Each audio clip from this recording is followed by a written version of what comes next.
ولكن يؤاخذكم بما عقدتم الأيمان، فكفارته إطعام 10 مساكين من أوسط ما تطعمون أهليكم أو كسوتهم أو تحرير رقبة، فمن لم يجد آياته لعلكم تشكرون. يا أيها الذين آمنوا إنما الخمر والميسر والأنصاب والأزلام رجس من عمل الشيطان فاجتنبوه لعلكم تفلحون. إنما يريد الشيطان أن يوقع بينكم العداوة والبغضاء في الخمر والميسر ويصدكم عن ذكر الله وعن الصلاة، فهل أنتم منتهون؟ وأطيعوا فيما طعموا إذا ما اتقوا وآمنوا وعملوا الصالحات ثم اتقوا وآمنوا ثم اتقوا وأحسنوا والله يحب المحسنين. الله أكبر.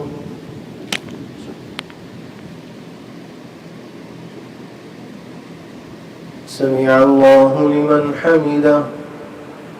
الله أكبر.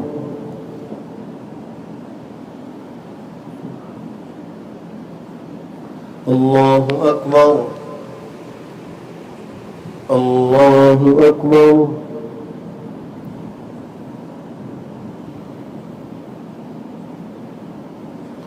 الله أكبر. الحمد لله رب العالمين الرحمن الرحيم مالك يوم الدين إياك نعبد وإياك نستعين اهدنا الصراط المستقيم صراط الذين أنعمت عليهم غير المغضوب عليهم ولا الضالين. يا أيها الذين آمنوا ليبلونكم الله بشيء من الصيد تناله أيديكم ورماحكم ليعلم الله من يخافه بالغيب فمن اعتدى بعد ذلك فله عذاب أليم. يا أيها الذين آمنوا لا تقتلوا الصيد وأنتم حرم ومن قتله منكم متعمدا فجزاء مثل ما قتل من النعم يحكم به ذوى عدل منكم هديا بالغ الكعبة أو كفارة طعام مساكين أو عدل ذلك صياما ليذوق وبال أمره. عفى الله عما سلف ومن عاد فينتقم الله منه والله عزيز ذو انتقام. الله أكبر.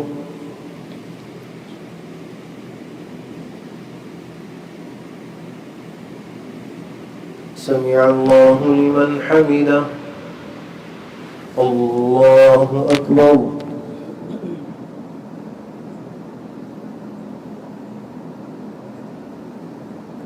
الله أكبر. الله أكبر.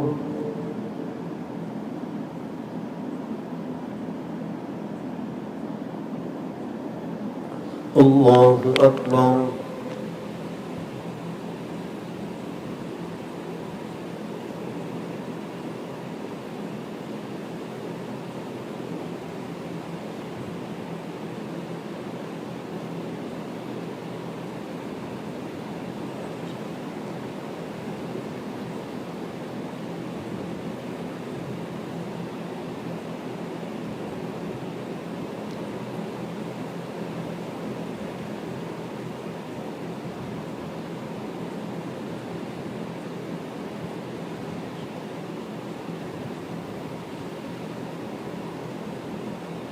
السلام عليكم ورحمة الله. السلام عليكم ورحمة الله.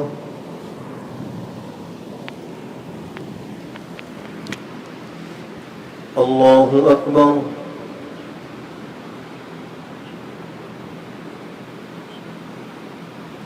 الحمد لله رب العالمين الرحمن الرحيم مالك يوم الدين إياك نعبد وإياك نستعين اهدنا الصراط المستقيم صراط الذين أنعمت عليهم غير المغضوب عليهم ولا الضالين. أحل لكم صيد البحر وطعامه متاعا لكم وللسيارة وحرم عليكم صيد البر ما دمتم حرما واتقوا الله الذي إليه تحشرون.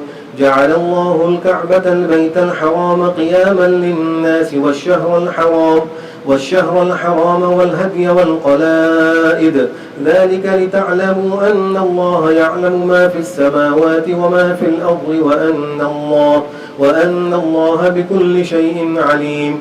اعلموا أن الله شديد العقاب وأن الله غفور رحيم. ما على الرسول إلا البلاغ والله يعلم ما تبدون وما تكتمون.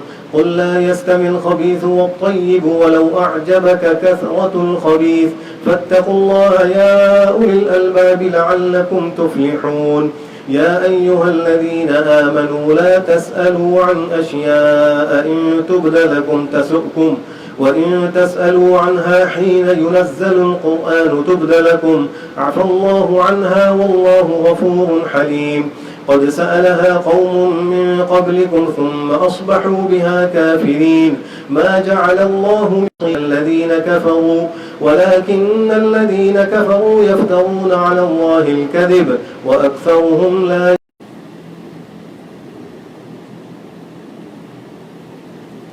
سمع الله لمن حمده. الله أكبر.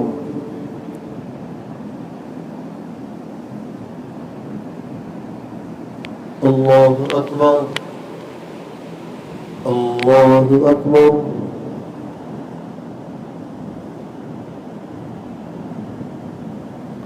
الله أكبر. الحمد لله رب العالمين الرحمن الرحيم مالك يوم الدين إياك نعبد وإياك نستعين اهدنا الصراط المستقيم صراط الذين أنعمت عليهم غير المغضوب عليهم ولا الضالين. وإذا قيل لهم تعالوا إلى ما أنزل الله وإلى الرسول قالوا حسبنا ما وجدنا عليه آباءنا أولو كان آباؤهم لا يعلمون شيئا ولا يهتدون. يا أيها الذين آمنوا عليكم أنفسكم لا يضركم من ضل إذا اهتديتم إلى الله مرجعكم جميعا فينبئكم بما كنتم تعملون.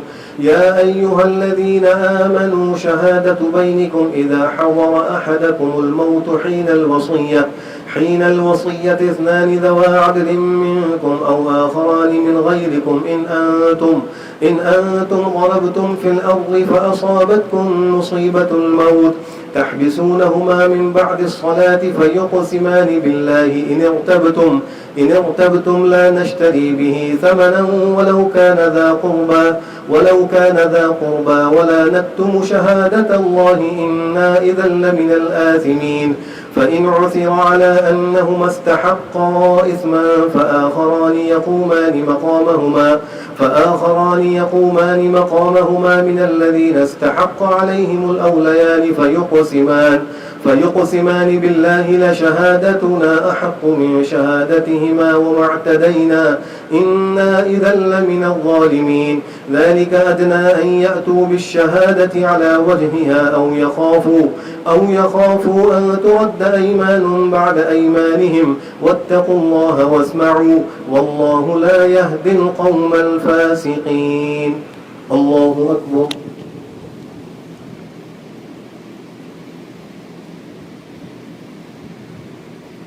سمع الله لمن حمده. الله أكبر.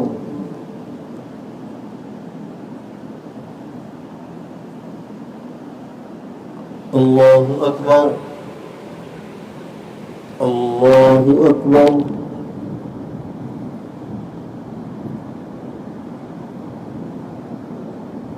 الله أكبر.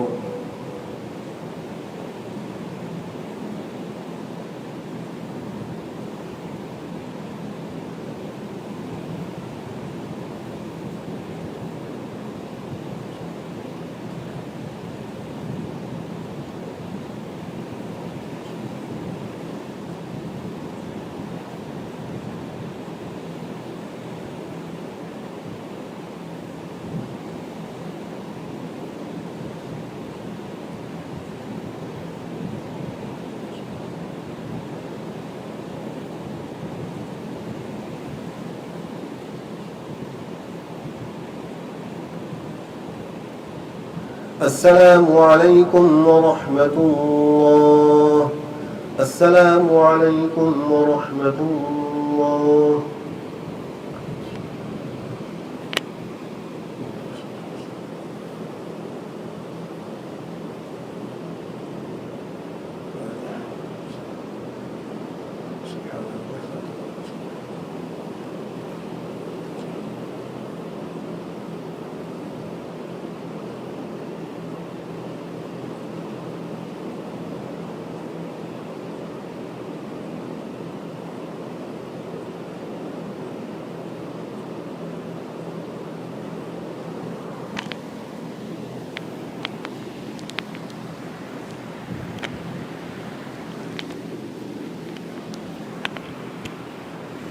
الله أكبر.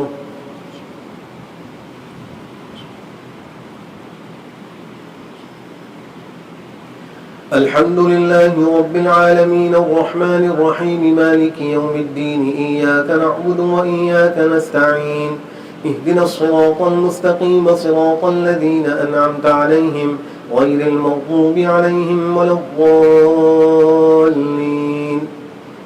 يوم يجمع الله الرسل فيقول ماذا أجبتم قالوا لا علم لنا إنك أنت علام الغيوب.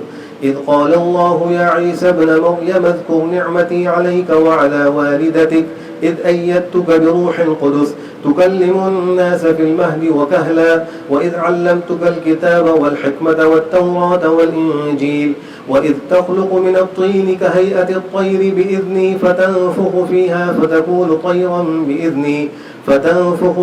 فتكون طيرا بإذني وتبرئ الأكمه والأبرص بإذني وإذ تخرج الموتى بإذني وإذ كففت بني إسرائيل عنك إذ جئتهم بالبينات فقال الذين كفروا منهم إن هذا إلا سحر مبين. وإذ أوحيت إلى الحواريين أن آمنوا بي وبرسولي قالوا آمنا واشهد بأننا مسلمون. إذ قال الحواريون يا عيسى ابن مريم هل يستطيع ربك أن ينزل علينا مائدة من السماء قال اتقوا الله إن كنتم مؤمنين. قالوا نريد أن نأكل منها وتطمئن قلوبنا ونعلم أن قد صدقتنا ونكون عليها من الشاكرين. قال عيسى ابن مريم اللهم ربنا أنزل علينا مائدة من السماء تكون لنا عيدا لأولنا وآخرنا وآية منك وارزقنا وأنت خير الرازقين. قالوا نريد أن نأكل منها وتطمئن قلوبنا ونعلم أن قد صدقتنا ونكون عليها من الشاكرين. ونكون عليها من الشاهدين. قال عيسى ابن مريم اللهم ربنا أنزل علينا مائدة من السماء تكون لنا عيدا لأولنا وآخرنا وآية منك وارزقنا وأنت خير الرازقين.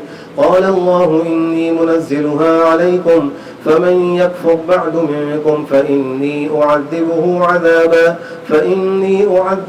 عذابا لا أعذبه أحدا من العالمين. الله أكبر.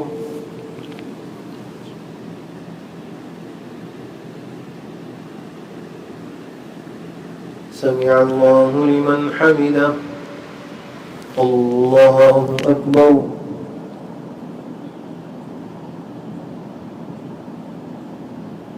الله أكبر. الله أكبر.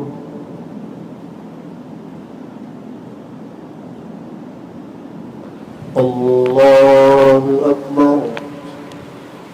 الحمد لله رب العالمين الرحمن الرحيم مالك يوم الدين إياك نعبد وإياك نستعين اهدنا الصراط المستقيم صراط الذين أنعمت عليهم غير المغضوب عليهم ولا الضالين.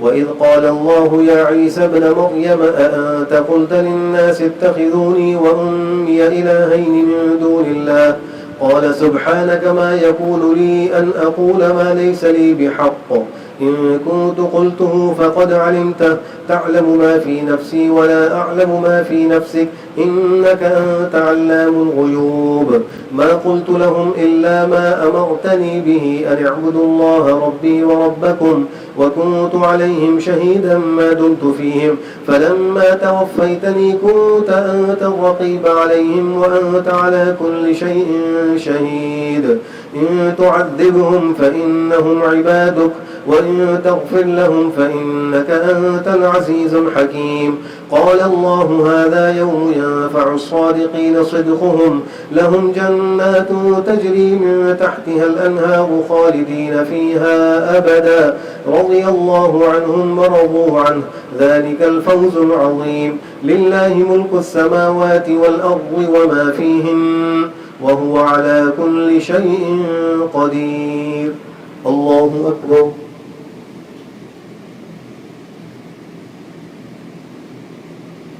سمع الله لمن حمده الله أكبر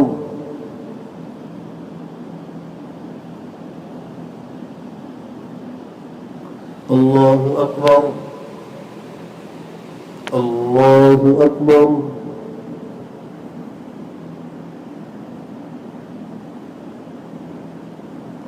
الله أكبر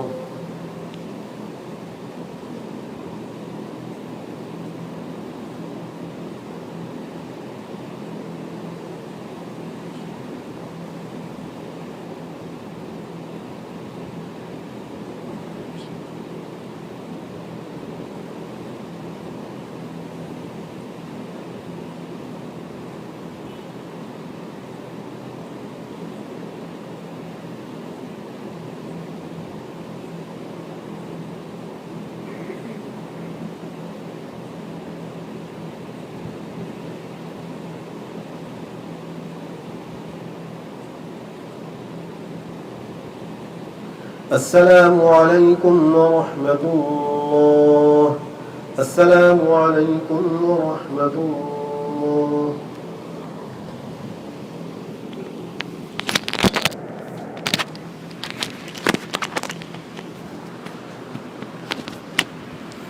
الله أكبر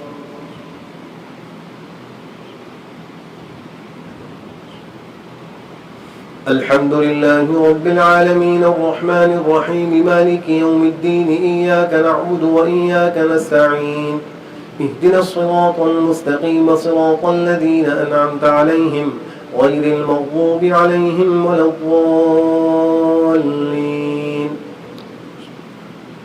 الحمد لله الذي خلق السماوات والأرض وجعل الظلمات والنور ثم الذين كفروا بربهم يعدلون هو الذي خلقكم من طين ثم قضى أجلا وأجل مسمى عنده ثم أنتم تمترون وهو الله في السماوات وفي الأرض يعلم سركم وجهركم ويعلم ما تكسبون وما تأتيهم من آية من آيات ربهم إلا كانوا عنها معرضين فقد كذبوا بالحق لما جاءهم فسوف يأتيهم أنباء ما كانوا به يستهزئون ألم يروا كم أهلكنا من قبلهم من قرن مكناهم في الأرض ما لم نمكن لكم وأرسلنا السماء عليهم مدرارا وجعلنا الأنهار تجري من تحتهم فأهلكناهم بذنوبهم وأنشأنا من بعدهم قرنا آخرين ولو نزلنا عليك كتابا في قرطاس فلمسوه بأيديهم لقال الذين كفروا إن هذا إلا سحر مبين وقالوا لولا أنزل عليه ملك ولو أنزلنا ملكا لقضي الأمر ثم لا ينظرون ولو جعلناه ملكا لجعلناه رجلا وللبسنا عليهم ما يلبسون ولقد استهزئ برسل من قبلك فحاق بالذين سخروا منهم ما كانوا به يستهزئون الله أكبر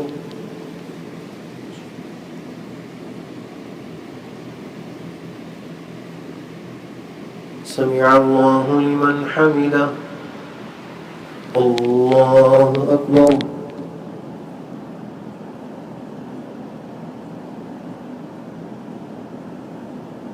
الله أكبر. الله أكبر.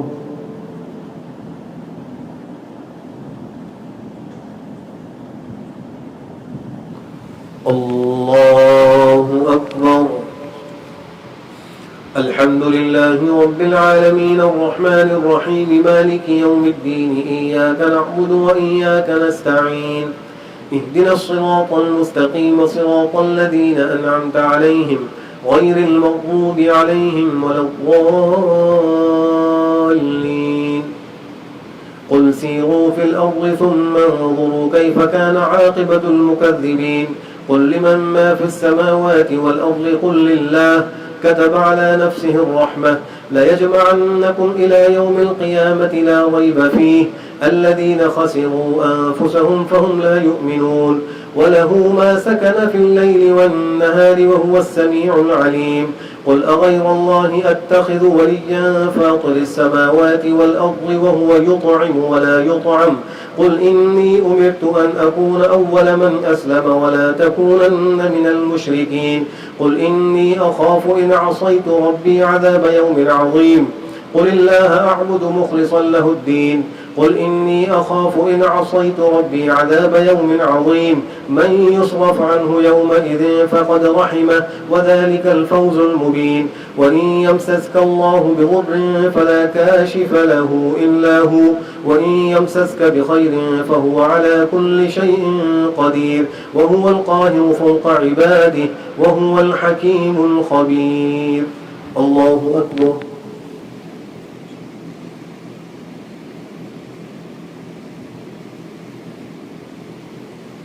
سمع الله لمن حمده. الله أكبر.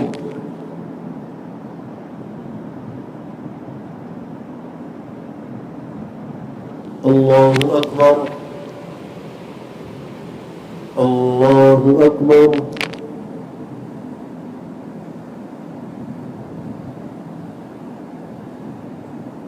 الله أكبر.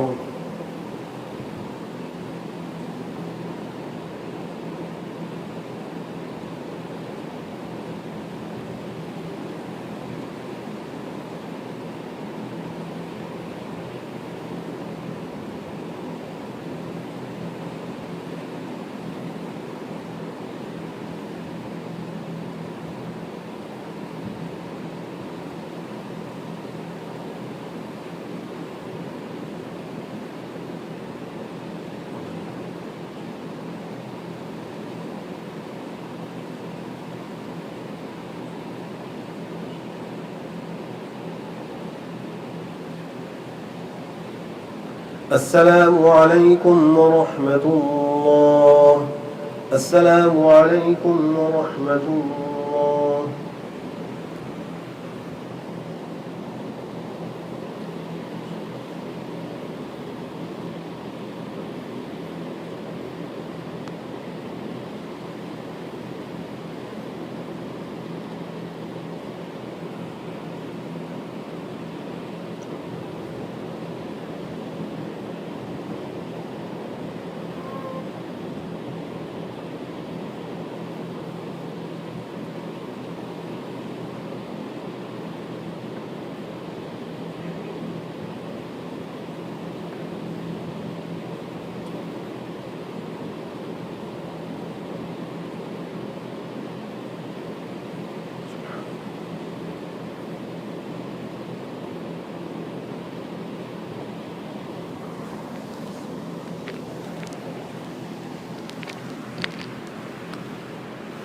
الله أكبر.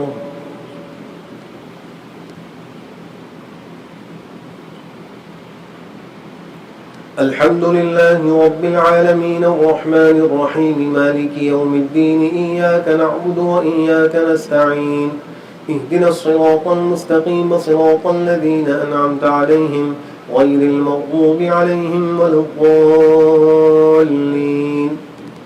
قل أي شيء أكبر شهادة قل الله شهيد بيني وبينكم وأوحي إلي هذا القرآن لأنذركم به ومن بلغ أئنكم لتشهدون أن مع الله آلهة أخرى قل لا أشهد قل إنما هو إله واحد وإنني بريء مما تشركون الذين آتيناهم الكتاب يعرفونه كما يعرفون أبناءهم الذين خسروا أنفسهم فهم لا يؤمنون ومن أظلم ممن افترى على الله كذبا أو كذب بآياته إنه لا يفلح الظالمون ويوم نحشرهم جميعا ثم نقول للذين أشركوا أين شركاؤكم الذين كنتم تزعمون ثم لم تكن فتنتهم إلا أن قالوا والله ربنا ما كنا مشركين انظر كيف كذبوا على أنفسهم وضل عنهم ما كانوا يفترون ومنهم من يستمع إليك وجعلنا على قلوبهم أكنة أن يفقهوه وفي آذانهم وقرا وإن يروا كل آية لا يؤمنوا بها حتى إذا جاءوك يجادلونك يقول الذين كفروا إن هذا إلا أساطير الأولين وهم ينهون عنه وينأون عنه وإن يهلكون إلا أنفسهم وما يشعرون ولو ترى إذ وقفوا على النار فقالوا يا ليتنا نرد ولا نكذب بآيات ربنا ونكون من المؤمنين بل بدا لهم ما كانوا يخفون من قبل ولو ردوا لعادوا لما نهوا عنه وهم لا يفرطون وهم كاذبون وإنهم لكاذبون ولو ترى إذ وقفوا على النار فقالوا يا ليتنا نرد ولا نكذب بآيات ربنا ونكون من المؤمنين بل بدا لهم ما كانوا يخفون من قبل ولو ردوا لعادوا لما نهوا عنه وإنهم لكاذبون وقالوا إن هي إلا حياتنا الدنيا وما نحن بمبعوثين ولو ترى إذ وقفوا على ربهم قال أليس هذا بالحق قالوا بلى وربنا قال فذوقوا العذاب بما كنتم تكفرون الله أكبر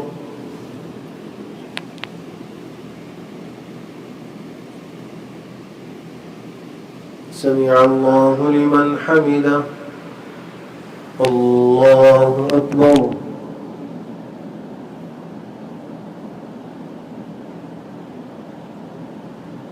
الله أكبر الله أكبر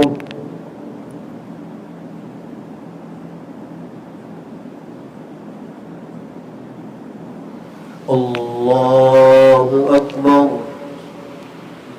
الحمد لله رب العالمين الرحمن الرحيم مالك يوم الدين إياك نعبد وإياك نستعين اهدنا الصراط المستقيم صراط الذين أنعمت عليهم غير المغضوب عليهم ولا الضالين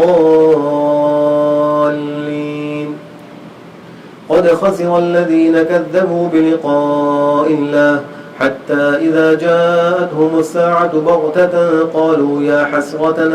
قالوا يا حسرتنا على ما فرطنا فيها وهم يحملون أوزارهم على ظهورهم ألا ساء ما يزرون وما الحياة الدنيا إلا لعب ولهو وللدار الآخرة خير للذين يتقون أفلا تعقلون قد نعلم إنه ليحزنك الذي يقولون فإنهم لا يكذبونك ولكن الظالمين بآيات الله يجحدون ولقد كذبت رسل من قبلك فصبروا على ما كذبوا وأوذوا حتى أتاهم نصرنا ولا مبدل لكلمات الله ولقد جاءك من نبأ المرسلين وإن كان كبر عليك إعراضهم فإن استطعت أن تبتغي نفقا في الأرض أو سلما في السماء فتأتيهم بآية ولو شاء الله لجمعهم على الهدى فلا تكونن من الجاهلين إنما يستجيب الذين يسمعون والموتى يبعثهم الله ثم إليه يرجعون. الله أكبر.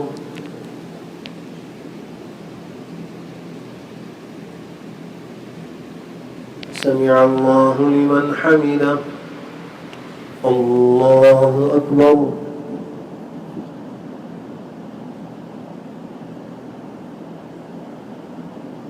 الله أكبر. الله أكبر.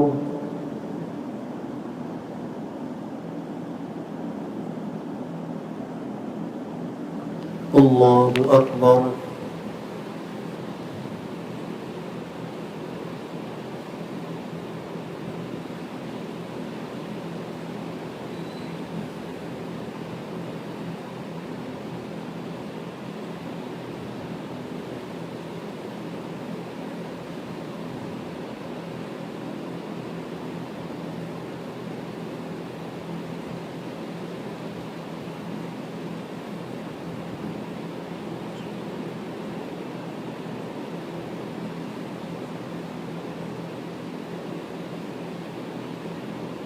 السلام عليكم ورحمة الله. السلام عليكم ورحمة الله.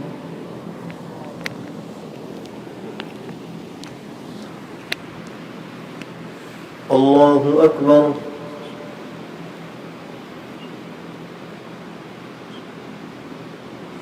الحمد لله رب العالمين الرحمن الرحيم مالك يوم الدين إياك نعبد وإياك نستعين اهدنا الصراط المستقيم صراط الذين أنعمت عليهم غير المغضوب عليهم ولا الضالين. وقالوا لولا نزل عليه آية من ربه قل إن الله قادر على أن ينزل آية ولكن أكثرهم لا يعلمون. وما من دابة في الأرض ولا طائر يطير بجناحيه إلا أمثالكم ما فرطنا في الكتاب من شيء ثم إلى ربهم يحشرون. والذين كذبوا بآياتنا صم وبكم في الظلمات من يشاء الله يضلله ومن يشاء يجعله على صراط مستقيم. قل أرأيتكم إن أتاكم عذاب الله أو أتتكم الساعة أغير الله تدعون إن كنتم صادقين بل إياه تدعون فيكشف ما تدعون إليه إن شاء وتنسون ما تشركون.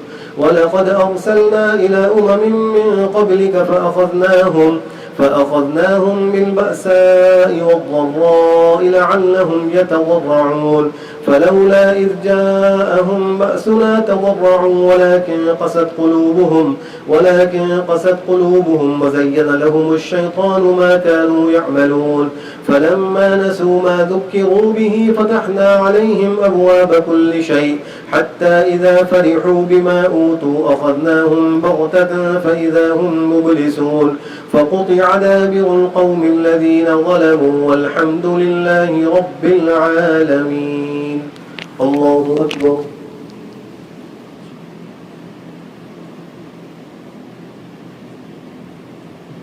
سمع الله لمن حمده. الله أكبر.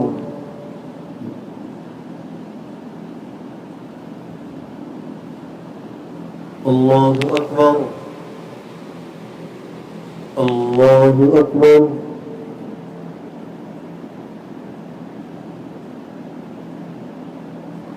الله أكبر. الحمد لله رب العالمين الرحمن الرحيم مالك يوم الدين إياك نعبد وإياك نستعين اهدنا الصراط المستقيم صراط الذين أنعمت عليهم غير المغضوب عليهم ولا الضالين.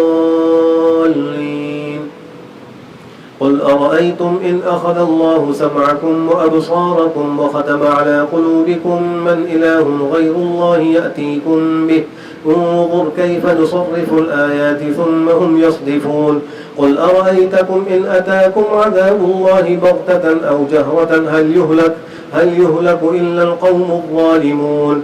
وما نرسل المرسلين إلا مبشرين ومنذرين فمن آمن وأصلح فلا خوف عليهم ولا هم يحزنون والذين كذبوا بآياتنا يمسهم العذاب بما كانوا يفسقون قل لا أقول لكم عندي خزائن الله ولا أعلم الغيب ولا أقول لكم إني ملك إن أتبع إلا ما يوحى إلي قل هل يستوي الأعمى والبصير أفلا تتفكرون الله أكبر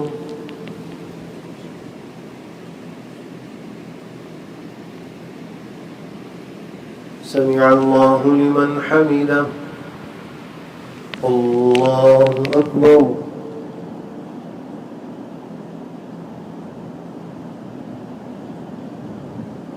الله أكبر الله أكبر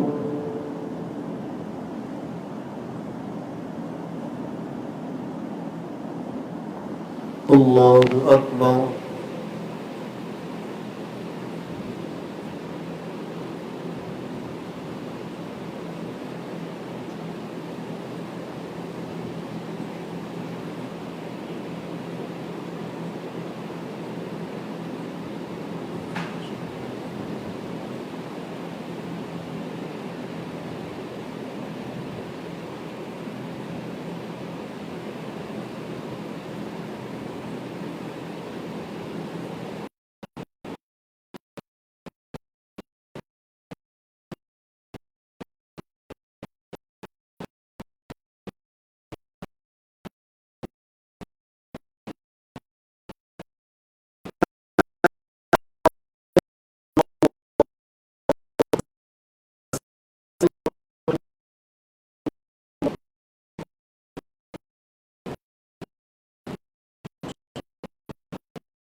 الله أكبر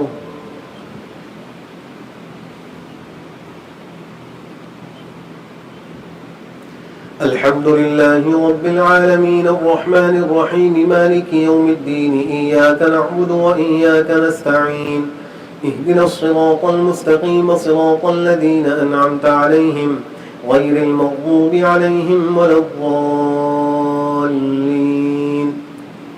وأنذر به الذين يخافون أن يحشروا إلى ربهم ليس لهم من دونه ولي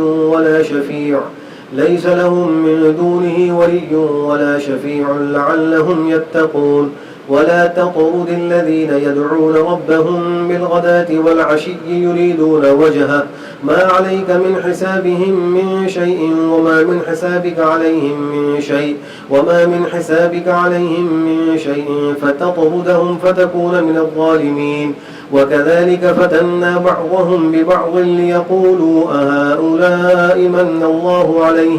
أهؤلاء من الله عليهم من بيننا أليس الله بأعلم بالشاكرين وإذا جاءك الذين يؤمنون بآياتنا فقل سلام عليكم كتب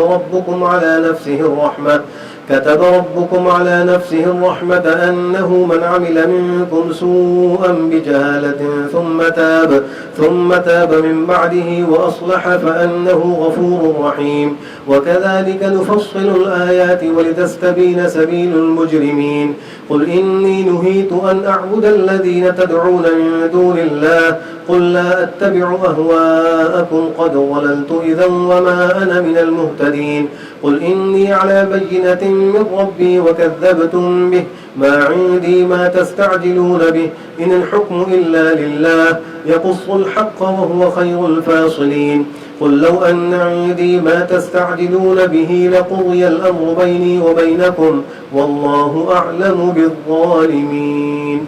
الله أكبر.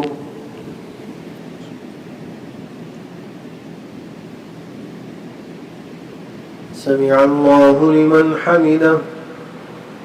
الله أكبر.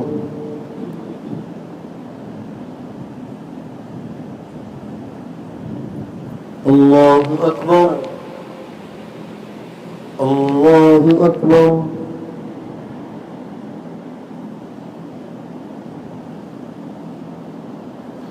الله أكبر.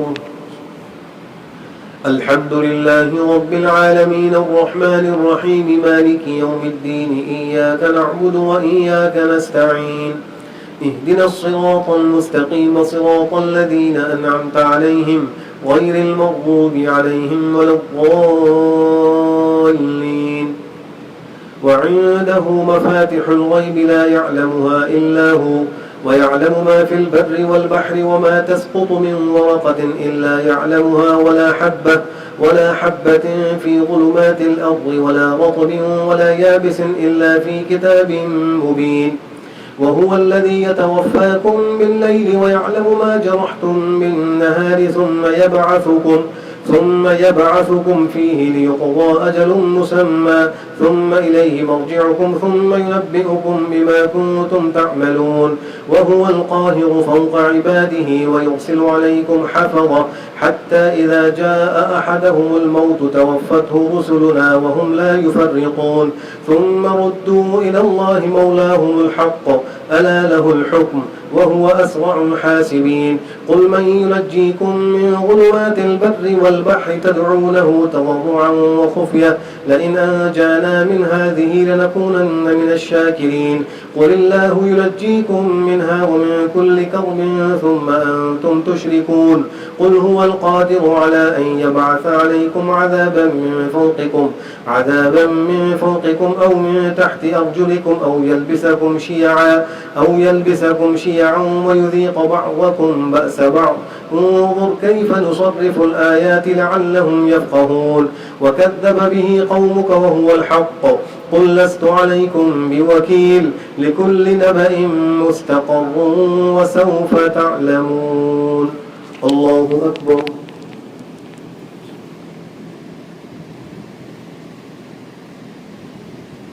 سمع الله لمن حمده. الله أكبر.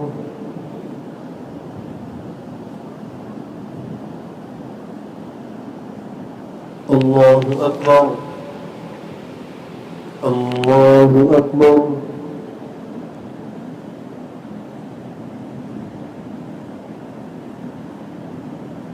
الله أكبر.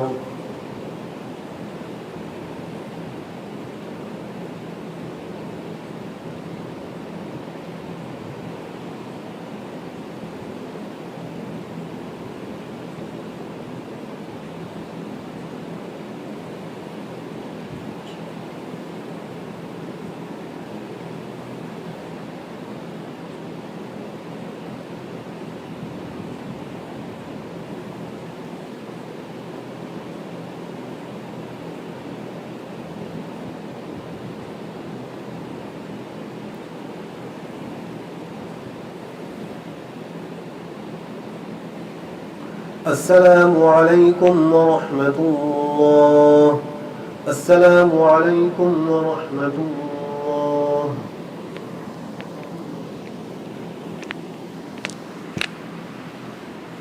الله أكبر.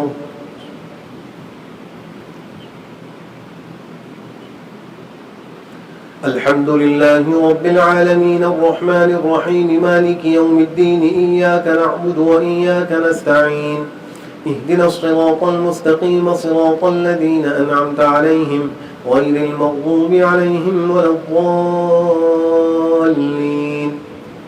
وإذا رأيت الذين يخوضون في آياتنا فأعرض عنهم حتى يخوضوا في حديث غيره وإما ينسينك الشيطان فلا تقعد بعد الذكرى مع القوم الظالمين وما على الذين يتقون من حسابهم من شيء ولكن ذكرى لعلهم يتقون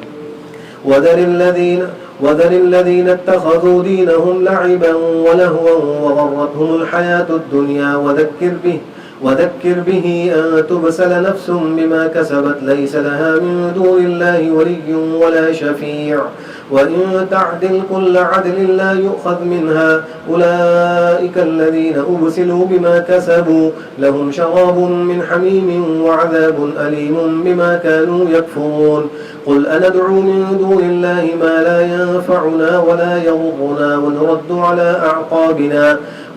على أعقابنا بعد إذ هدانا الله كالذي استهوته الشياطين في الأرض حيران له أصحاب يدعونه إلى الهدى ائتنا قل إن هدى الله هو الهدى وأمرنا لنسلم لرب العالمين وأن أقيموا الصلاة واتقوه وهو الذي إليه تحشرون وهو الذي خلق السماوات والأرض بالحق ويوم يقول كن فيكون قوله الحق وله الملك يوم ينفخ في الصور عالم الغيب والشهادة وهو الحكيم الخبير الله أكبر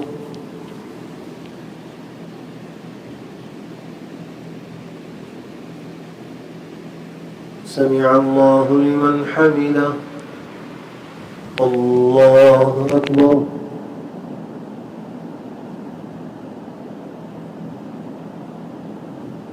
الله أكبر الله أكبر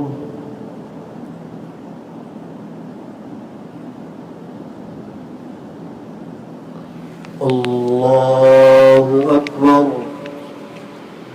الحمد لله رب العالمين الرحمن الرحيم مالك يوم الدين إياك نعبد وإياك نستعين اهدنا الصراط المستقيم صراط الذين أنعمت عليهم غير المغضوب عليهم ولا الضالين وإذ قال إبراهيم لأبيه آزر أتتخذ أصناما آلهة إني أراك وقومك في ضلال مبين وكذلك نري إبراهيم ملكوت السماوات والأرض وليكون من الموقنين فلما جن عليه الليل رأى كوكبا قال هذا ربي فلما أفل قال لا أحب الآفلين فلما رأى القمر بازغا قال هذا ربي فلما أفل قال لئن لم يهدني ربي لأكونن من القوم الضالين فلما رأى الشمس بازغة قال هذا ربي هذا أكبر فلما أفلت قال يا قوم إني بريء مما تشركون إني وجهت وجهي للذي فطر السماوات والأرض حنيفا وما أنا من المشركين وحاجه قومه قال أتحاجوني في الله وقد هدان ولا أخاف ما تشركون به إلا أن يشاء ربي شيئا وسع ربي كل شيء علما أفلا تتذكرون وكيف أخاف ما أشركتم ولا تخافون أنكم أشركتم بالله ما لم ينزل به عليكم سلطانا فأي الفريقين أحق بالأمن إن كنتم تعلمون الذين آمنوا ولم يلبسوا إيمانهم بظلم أولئك لهم الأمن وهم مهتدون الله أكبر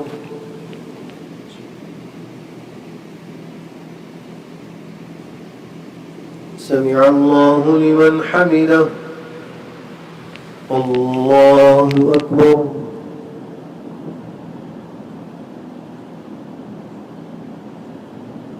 الله أكبر الله أكبر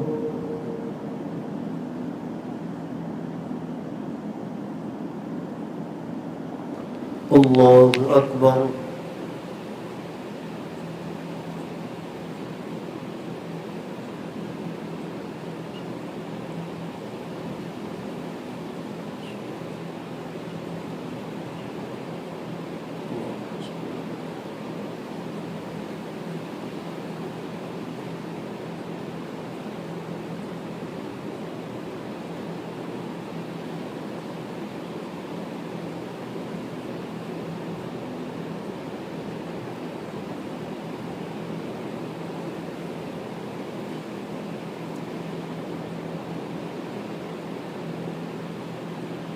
السلام عليكم ورحمة الله.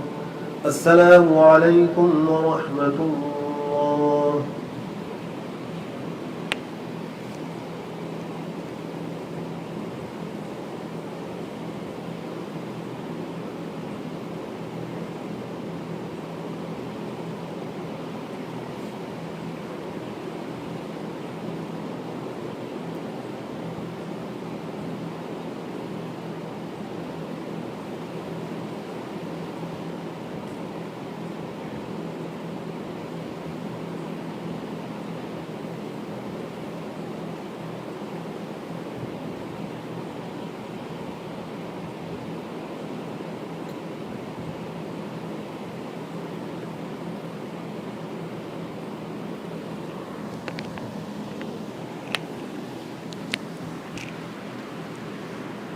الله أكبر.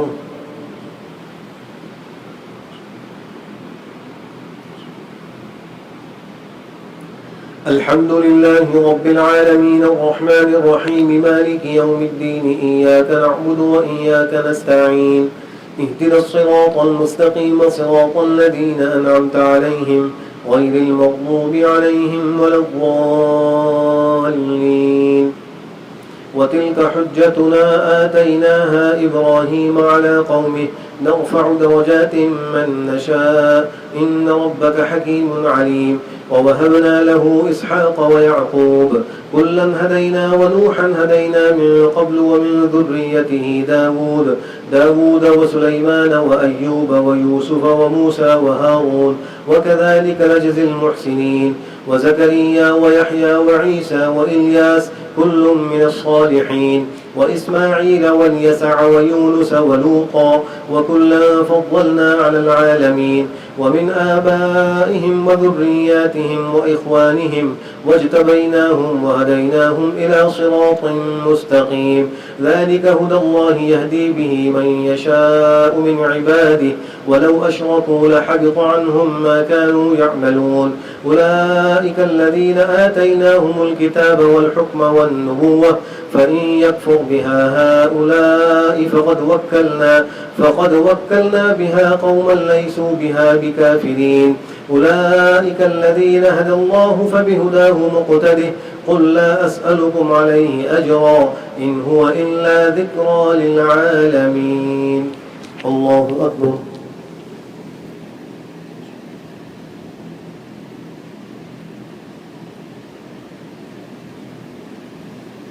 سمع الله لمن حمده.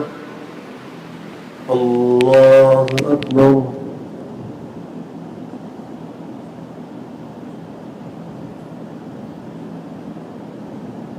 الله أكبر. الله أكبر.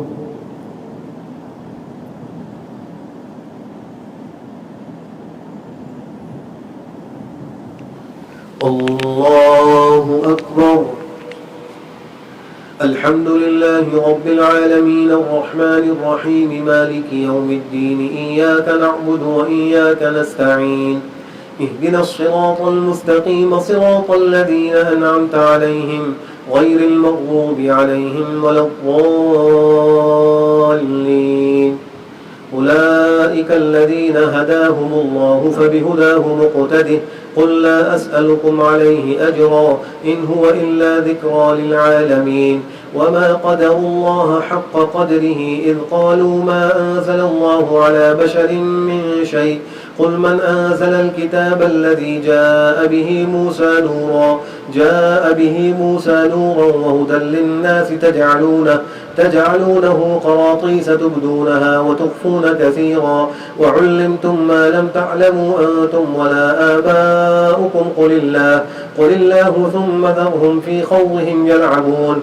وهذا كتاب أنزلناه مبارك مصدق الذي بين يديه ولتنذر أم القرى ومن حولها والذين يؤمنون بالآخرة يؤمنون به وهم على صلاتهم يحافظون. ومن أظلم ممن كذب بآيات الله ومن أظلم ممن افترى على الله كذبا أو قال أوحي إلي ولم يوحى إليه شيء ومن قال سأنزل مثل ما أنزل الله. ولو ترى إذ الظالمون في غمرات الموت والملائكة باسطوا أيديهم أخرجوا أنفسكم اليوم تجزون عذاب الهون بما كنتم تقولون على الله غير الحق وكنتم عن آياته تستكبرون. ولقد جئتمونا فرادا كما خلقناكم أول مرة وتركتم ما خولناكم وراء ظهوركم وما نرى معكم شفعاءكم الذين زعمتم أنهم فيكم شركاء لقد تقطع بينكم وضل عنكم ما كنتم تزعمون. الله أكبر.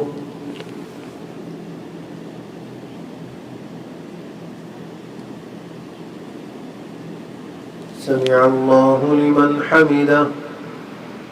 الله أكبر.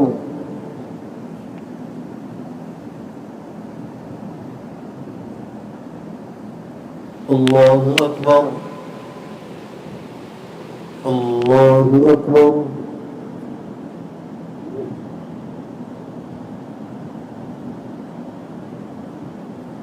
الله أكبر.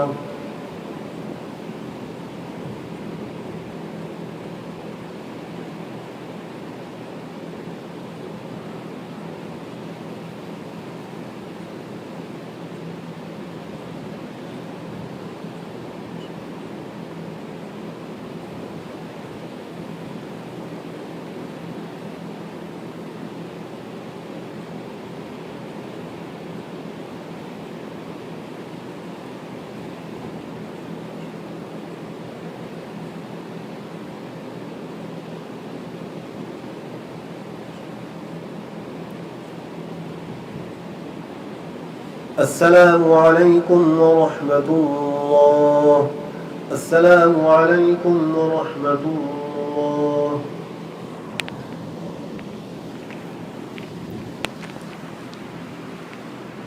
الله أكبر.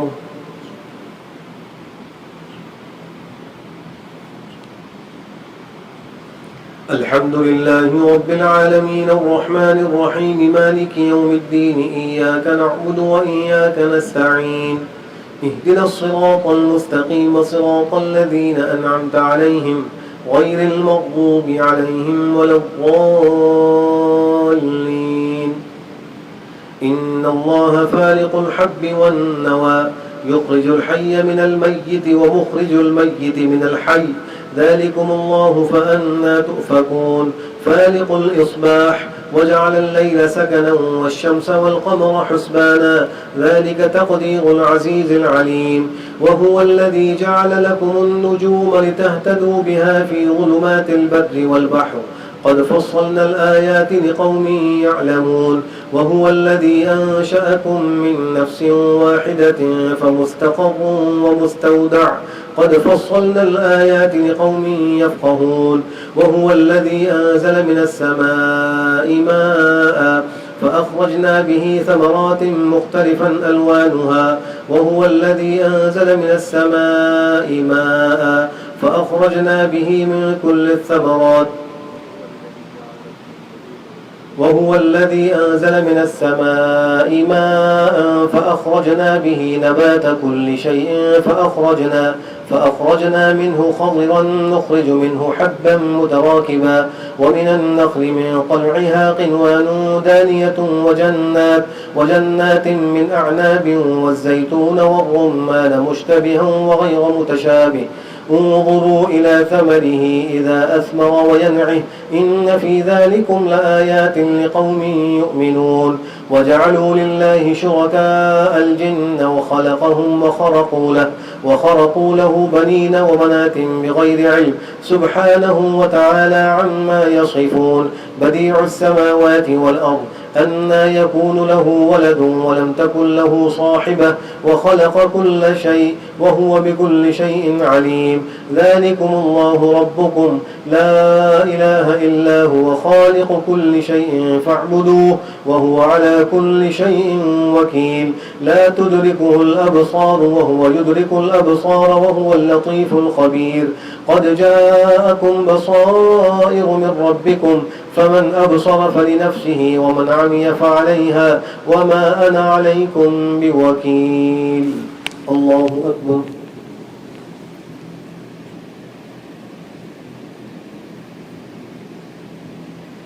سمع الله لمن حمده. الله أكبر.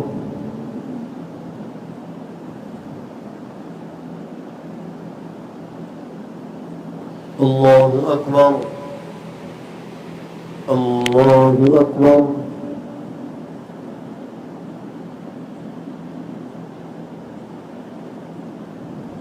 الله أكبر. الحمد لله رب العالمين الرحمن الرحيم مالك يوم الدين. إياك نعبد وإياك نستعين. اهدنا الصراط المستقيم صراط الذين أنعمت عليهم غير المغضوب عليهم ولا الضالين.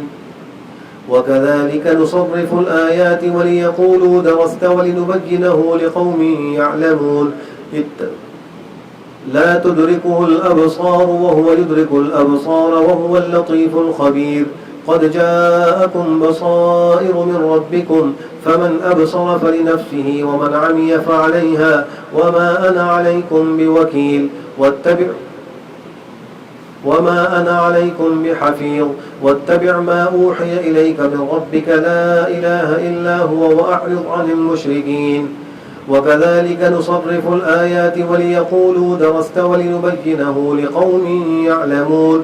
اتبع ما أوحي إليك من ربك لا إله إلا هو وأعرض عن المشركين. ولو شاء الله ما أشركوا وما جعلناك عليهم حفيظا وما أنت عليهم بوكيل. ولا تسبوا الذين يدعون من دون الله فيسبوا الله عدوا بغير علم. كذلك زينا لكل أمة عملهم ثم إلى ربهم مرجعهم فينبئهم بما كانوا يعملون. وأقسموا بالله جهد أيمانهم لئن جاءتهم آية ليؤمنن بها. قل إنما الآيات عند الله وما يشعركم أنها إذا جاءت لا يؤمنون. ونقلب أفئدتهم وأبصارهم كما لم يؤمنوا به أول مرة ونذرهم في طغيانهم يعمهون. الله أكبر.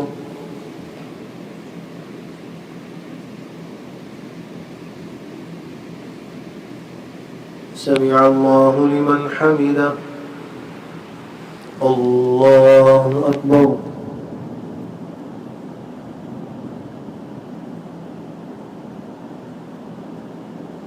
الله أكبر.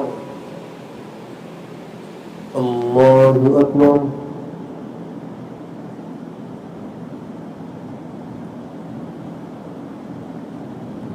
الله أكبر.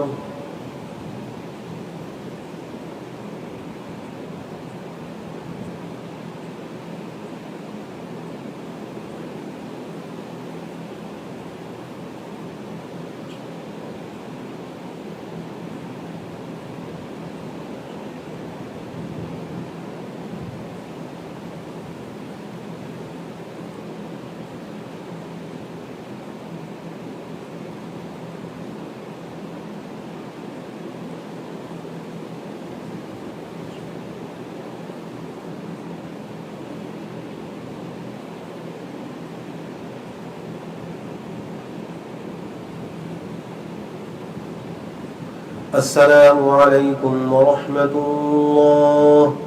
السلام عليكم ورحمة الله. الحمد لله رب العالمين.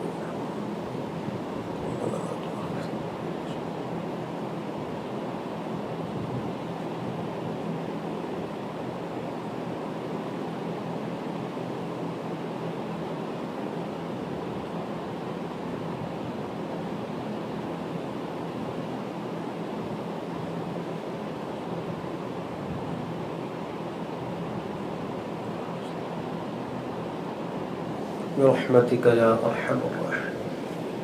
صلاة الوتر.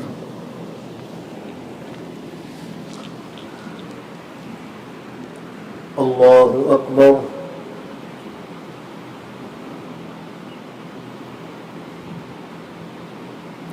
الحمد لله رب العالمين الرحمن الرحيم مالك يوم الدين إياك نعبد وإياك نستعين اهدنا الصراط المستقيم صراط الذين أنعمت عليهم غير المغضوب عليهم ولا الضالين.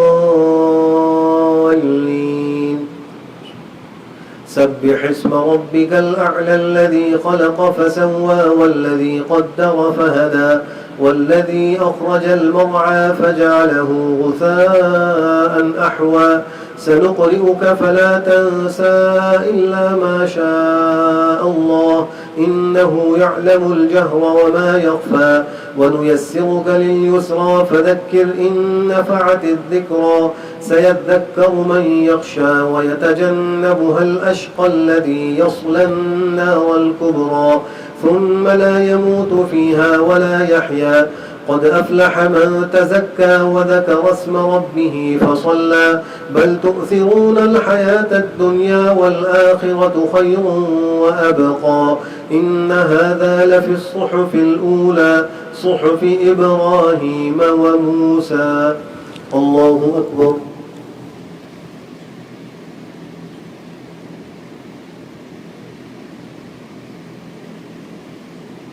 سمع الله لمن حمده. الله أكبر.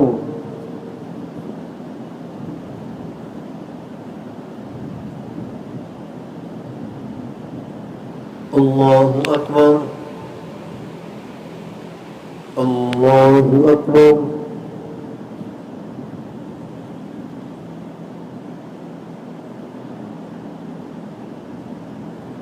الله أكبر. الحمد لله رب العالمين الرحمن الرحيم مالك يوم الدين إياك نعبد وإياك نستعين اهدنا الصراط المستقيم صراط الذين أنعمت عليهم غير المغضوب عليهم ولا الضالين. قل يا أيها الكافرون لا أعبد ما تعبدون ولا أنتم عابدون ما أعبد ولا أنا عابد ما عبدتم ولا أنتم عابدون ما أعبد لكم دينكم ولي دين. الله أكبر.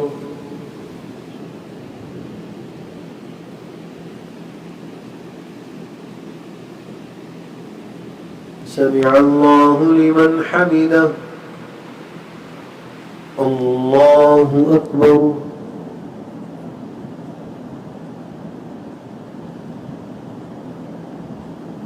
الله أكبر.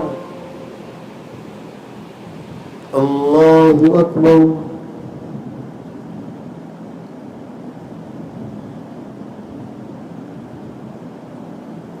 الله أكبر.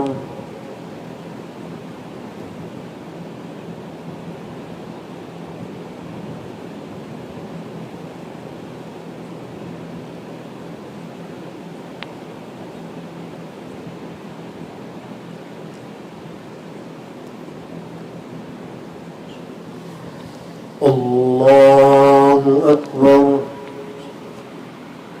الحمد لله رب العالمين الرحمن الرحيم مالك يوم الدين إياك نعبد وإياك نستعين اهدنا الصراط المستقيم صراط الذين أنعمت عليهم غير المغضوب عليهم ولا الضالين. قل هو الله أحد الله الصمد لم يلد ولم يولد ولم يكن له كفوا أحد. الله أكبر.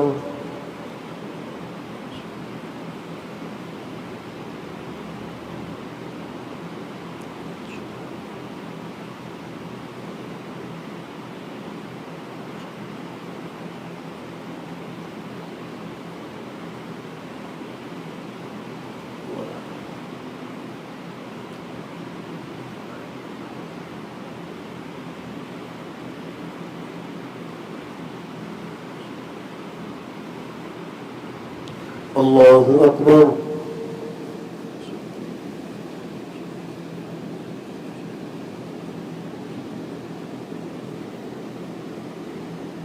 समिअ अल्लाहु लिमन हमिदह। अल्लाहु अकबर।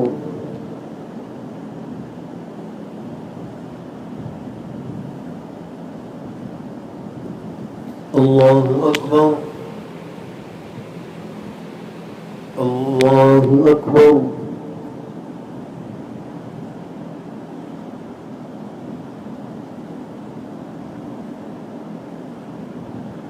अल्लाहु अकबर।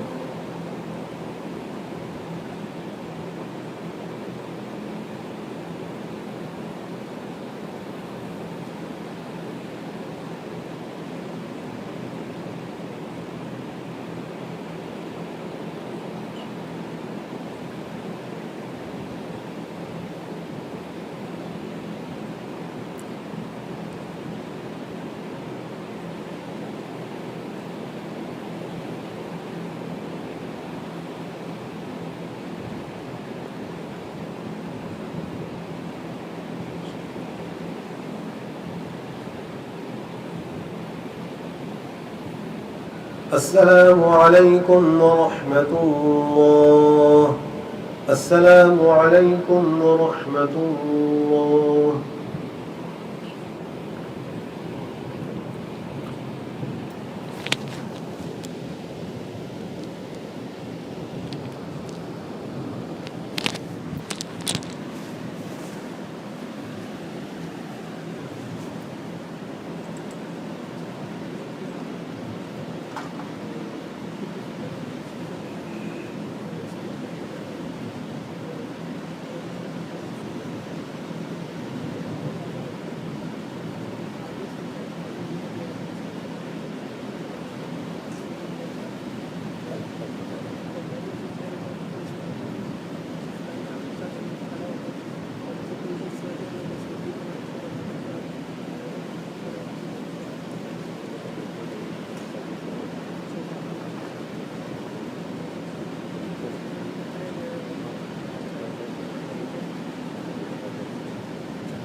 अल्हम्दुलिल्लाहि वकफ़ा वसलामुन अला इबादिहिल्लज़ीना इस्तफ़ा अम्मा बअद।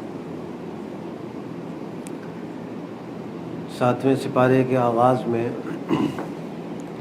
अहले ईमान को ان پاکیزہ چیزوں کے حرام کرنے سے منع کیا گیا ہے جن کو اللہ نے انسانوں کے لیے حلال کیا ہے، کہ یہ بھی حدود سے تجاوز ہے، اس لیے کہ حلال کو حرام کرنا یا حرام کو حلال کرنا یہ بندوں کا اختیار نہیں ہے، یہ تو اللہ سبحانہ و تعالیٰ کا اختیار ہے۔ مشرکین مکہ کے زمانہ جاہلیت کے جو عقائد باطلہ تھے، ان میں ایک یہ بھی تھا کہ وہ اللہ کی کچھ حلال کردہ چیزوں کو اپنی خواہش سے یا اپنے بڑوں کے کہنے سے حرام قرار دیا کرتے تھے۔ اور پھر فرمایا کہ جو اللہ نے تم کو حلال طیب پاکیزہ چیزیں دی ہیں ان کو کھاؤ، اللہ سے ڈرو۔ اور پھر قسم کا حکم ذکر فرمایا کہ جو یمین لغو ہے اس پر اللہ کوئی مواخذہ نہیں کریں گے، لیکن جو یمین منعقدہ ہے، یعنی آئندہ کسی زمانے میں کسی کام کے کرنے نہ کرنے کی قسم اٹھانا کہ یہ کام کروں گا یہی کام نہیں کروں گا، تو اس قسم کو پورا کرنا چاہیے۔ اس میں ضابطہ یہ ہے کہ وہ قسم اگر حلال اور جائز چیز کی ہے تو قسم کو پورا کرے، اور اگر اس نے قسم کھائی ہے کسی ایسی چیز کی جو خلاف شرع ہے تو اب حکم یہ ہے کہ وہ اس قسم کو توڑے اور اس کا کفارہ دے۔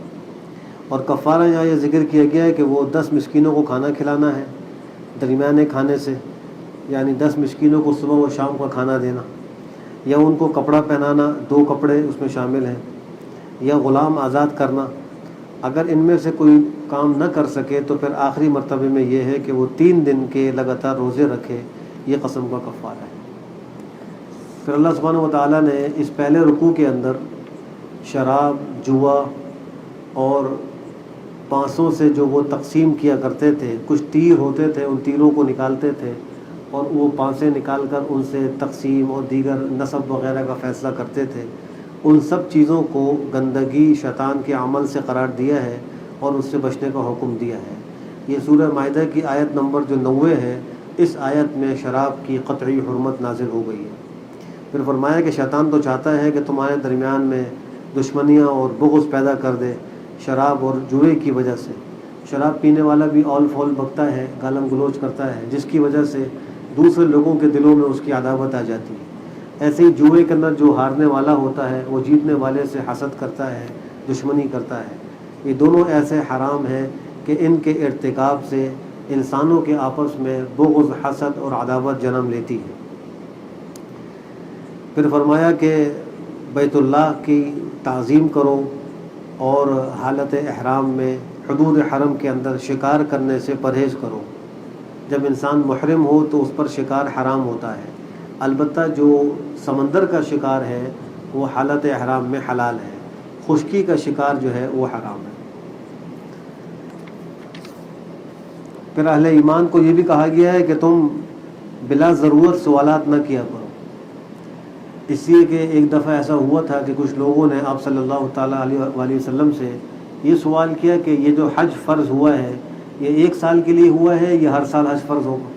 آپ نے خاموشی اختیار کی، پھر دوبارہ یہی سوال کیا، پھر سے 12 یہی سوال کیا، ہر بار آپ نے خاموشی اختیار کی۔ آخر میں فرمایا غصے میں کہ اگر میں کہہ دیتا کہ ہاں ہر سال کے لیے حج فرض ہے تو تم پر ہر سال میں حج فرض ہو جاتا اور تم اس کی طاقت نہیں رکھتے۔ لہٰذا جو چیزیں غیر ضروری ہوں ان کے بارے میں سوال نہیں کرنا چاہیے۔ زندگی میں حج ایک دفعہ فرض ہے، یہ اللہ کی طرف سے ایک آسانی ہے، اگر ہر سال حج فرض ہو جاتا تو انسان کے لیے بڑی پریشانی ہو جاتی ہے۔ ایسی بعض روایات میں آتا ہے کہ کچھ لوگوں نے آپ سے سوال کیا کہ میری اونٹنی کہاں ہے، کچھ نے کہا کہ میرا والد کون ہے، تو اس پر اللہ کی طرف سے تنبیہ آئی کہ اس قسم کے سوال نہ کیا کرو۔ صحابہ کرام سے بہت کم سوالات منقول ہیں جو انہوں نے جناب نبی کریم صلی اللہ علیہ وسلم سے پوچھے ہیں، وہ سوال زیادہ نہیں کرتے تھے، سنتے زیادہ تھے۔ پھر مشرکین کے ایک غلط عقیدے کی تردید کی گئی ہے، وہ کچھ جانوروں کو، سانڈوں کو، اونٹوں کو بتوں کے نام پر نامزد کر دیا کرتے تھے اور کہتے تھے کہ اللہ کی طرف سے ہمیں یہ حکم ہے کہ ان اونٹوں کو، جانوروں کو اب استعمال نہ کیا جائے اور یہ جو ہے وہ معزز و محترم ہو جاتے ہیں۔ تو اللہ نے اس کی تردید فرمائی کہ ما جعل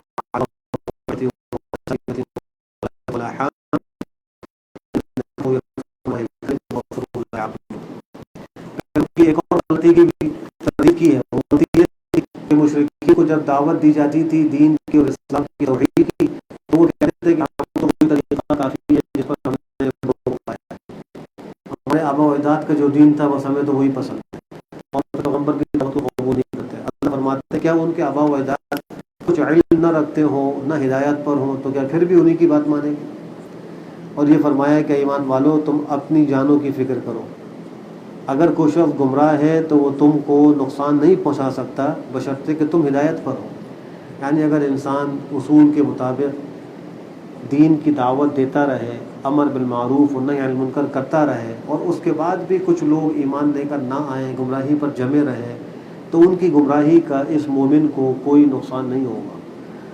چونکہ یہ ہدایت پر ہے، چونکہ یہ صحیح طریقے پر ہے، اس لیے ان کی گمراہی اس کے لیے مضر نہیں ہوگی.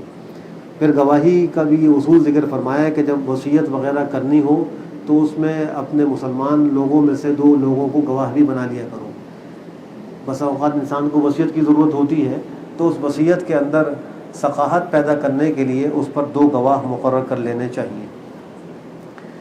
نصارہ کا جو عقیدہ حضرت عیسیٰ علیہ السلام کے بارے میں الوہیت کا تھا اور ان کی والدہ کے بارے میں تھا کہ وہ الہ ہے نعوذ باللہ، تو قرآن کریم میں یہاں سورہ مائدہ کی آیات میں اس کی تردید کی گئی ہے. فرمایا کہ اذ قال اللہ یا عیسیٰ ابن مریم اذکر نعمتی علیک وعلی والدتک، جب کہا اللہ نے کہ اے عیسیٰ ابن مریم تم پر جو میں نے اپنے انعامات کیے ان کو یاد کرو، تمہاری والدہ پر جو کیے ان کو بھی یاد کرو. جب تمہاری میں نے تائید کی، تم کو قوت بخشی روح القدس جبریل امین کے ذریعے سے، تم لوگوں سے کلام کرتے تھے گہوارے میں اور بڑی عمر میں. حضرت عیسیٰ علیہ السلام نے بچپن میں کلام کیا تھا. جب حضرت بی بی مریم ان کو لے کر آئیں اور لوگوں نے ان پر تہمت لگائی تو اللہ نے ان کو گویائی دی اور پھر انہوں نے ایک تقریر کی، قال انی عبد اللہ آتانی الکتاب وجعلنی نبیا وجعلنی مبارکا اینما کنت واوصانی بالصلاة والزکاة ما دمت حیا وبرا بوالدتی ولم یجعلنی جبارا شقیا والسلام علی یوم ولدت ویوم اموت ویوم ابعث حیا. سورہ مریم میں اللہ نے ذکر فرمایا یہ گود میں تھے اور یہ سارا کلام انہوں نے کیا اور ایسا حکمت سے بھرپور کلام کیا، یہ ایک معجزہ تھا. اور فرمایا کہ تم بڑی عمر میں بھی کلام کرو گے، کہولت کی عمر. حضرت عیسیٰ علیہ السلام کو رفع الی السماء کے وقت کہولت کی عمر حاصل نہیں تھی. یہی آیت دلیل ہے آپ کے قیامت کے قریب دوبارہ نزول پر اور آپ کے زندہ ہونے پر دلیل ہے. چونکہ کہولت کا زمانہ نہیں آیا، وہ قیامت کے قریب جب آپ نازل ہوں گے، جب آئے گا اس وقت بھی آپ کلام فرمائیں گے. پھر ان کے کچھ معجزات کا تذکرہ ہے. ایک تو یہ کہ وہ گارے مٹی سے پرندے کی صورت کی چیز بناتے تھے اور اس میں پھونکتے تھے تو وہ اللہ کے حکم سے پرندہ بن جاتا تھا اور اڑتا ہوا لوگوں کے سامنے چلا جاتا تھا. یہ آپ کو ایک اللہ نے معجزہ عطا فرمایا تھا. نصارہ کو اسی معجزے سے غلطی لاحق ہو گئی اور انہوں نے ان کو الہ سمجھ لیا. حالانکہ ان معجزات کے ذکر میں اللہ بار بار فرما رہے ہیں بِإِذْنِي بِإِذْنِي، یہ جو کچھ معجزات ظاہر ہوتے تھے یہ میرے ارادے اور میرے حکم سے ہوتے تھے، اس میں پیغمبر کا کوئی عمل دخل نہیں تھا. معجزہ وہ ہوتا ہے جو صاحب معجزہ کے ہاتھ پر اللہ کے حکم سے ظاہر ہو اور اس صاحب معجزہ کو اس میں کوئی اختیار نہ ہو. پیغمبر اپنی مرضی سے کوئی معجزہ پیش نہیں کر سکتے، اللہ جب چاہتے ہیں ان کے ہاتھ پر اس کو ظاہر فرما دیتے ہیں. یہ بھی ذکر کیا کہ وہ مادرزاد اندھوں کو ٹھیک کر دیا کرتے تھے، کوڑ کے مریض کو اللہ کے حکم سے ٹھیک کر دیا کرتے تھے، مردوں کو زندہ کر دیا کرتے تھے. یہ سارے پیغمبر کے معجزات تھے. پھر اس صورت کے آخر میں حواریین کی وہ درخواست ہے جو حضرت عیسیٰ ابن مریم سے کی تھی کہ کیا آپ کا پروردگار اس بات کی طاقت رکھتا ہے کہ ہم پر آسمان سے ایک دسترخوان اتار دے جس میں ہمارے کھانے پینے کی چیزیں ہوں. تو انہوں نے فرمایا کہ اللہ سے ڈرو اگر تم مومن ہو، ایسی فرمائی.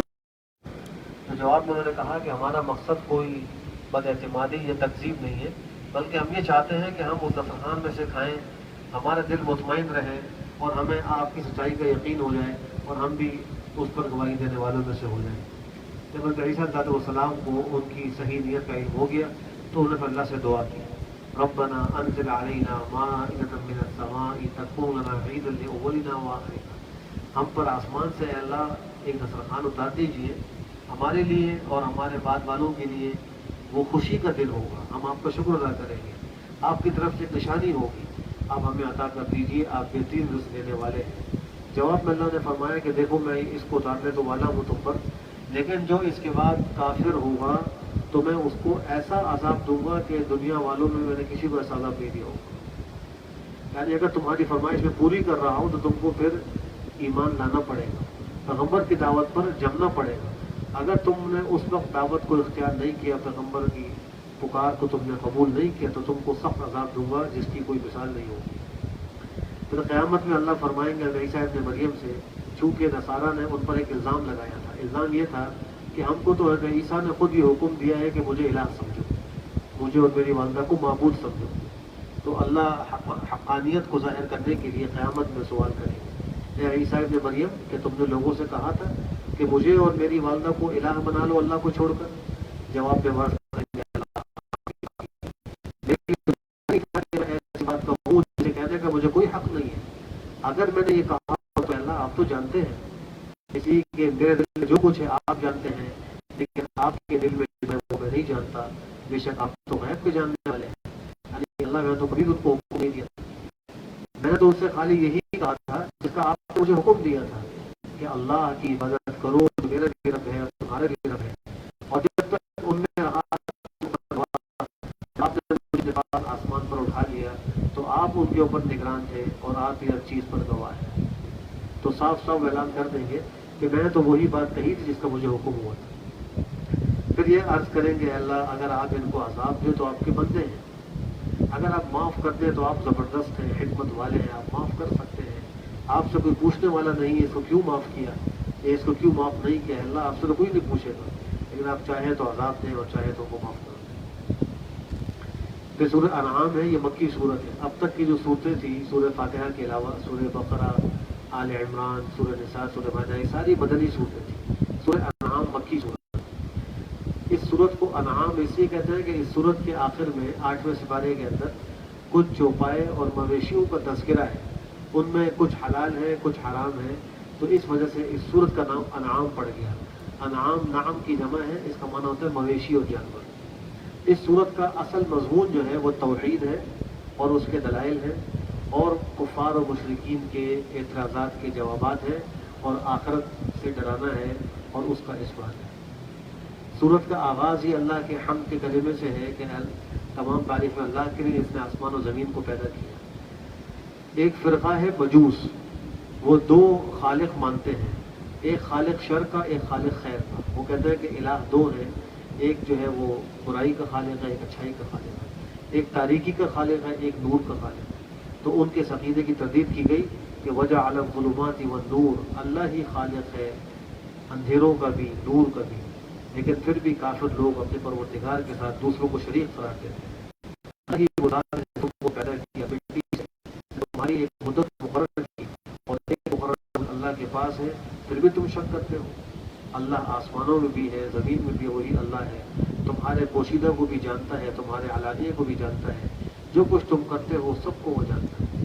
تو اللہ سبحانہ وتعالیٰ نے اس بات کا بھی ذکر کیا ہے کہ ان سے پہلے کتنے ہی لوگوں کو ہم نے ہلاک کر دیا. ہم نے ان کو زمین پر بڑی جگہ دی تھی اور ہم نے ان کو ایسی قوت و قدرت دی تھی جیسی ہم نے کسی اور کو نہیں دی، ان لوگوں کو نہیں دی.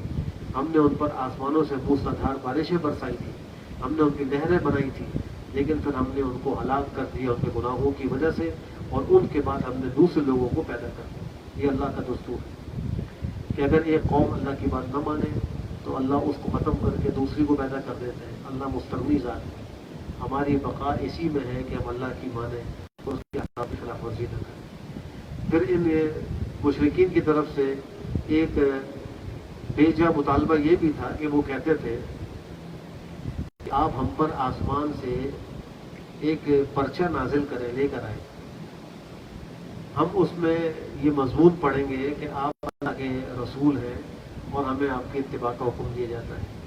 اللہ فرماتے ہیں کہ اگر ہم ان پر کوئی پرچہ آسمان سے اس کو اپنے ہاتھ سے مس کر کے دیکھ بھی لیں تو بھی کافر ایسے ہٹ درم ہیں، وہ کہیں گے یہ تو کھلا جادو ہے.